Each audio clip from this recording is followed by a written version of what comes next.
সম্মানিত খামারি ভাই বোনেরা আসসালামু আলাইকুম। আমার পেজের পক্ষ থেকে সবাইকে শুভেচ্ছা অভিনন্দন। আমার এই কবুতর বেশ কিছুদিন যাবত এরকম ঘাড় বাঁকা করে থাকে। এটাকে অনেকে টাল রোগ বলে বা পেন প্যারালাইসিস বলে। এর জন্য সর্বোত্তম চিকিৎসা হচ্ছে থায়াবিন খাওয়াতে হবে। লক্ষ্য করলাম কবুতরটি হালকা চুনা পায়খানা আবার সবুজ পায়খানা করে, পাশাপাশি আবার ঝিমায়। তাই থায়াবিনের পাশাপাশি এটাকে ডক্সিএভেট এবং মাইক্রোনিট ইউজ করতেছি।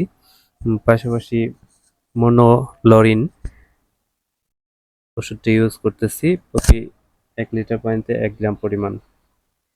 আপনাদের কবুতর টাল রোগ বা ঘাড় বাঁকা রোগ হলে আপনারা কিভাবে কি ট্রিটমেন্ট করেন আমার কমেন্টের মাধ্যমে জানিয়ে যাবেন। আমার এই ট্রিটমেন্টের পাশাপাশি আপনাদের ট্রিটমেন্ট ফলো করার চেষ্টা করব। দেখুন কি একটা অবস্থা, কেমন করে ঘাড় বাঁকা করে রাখে।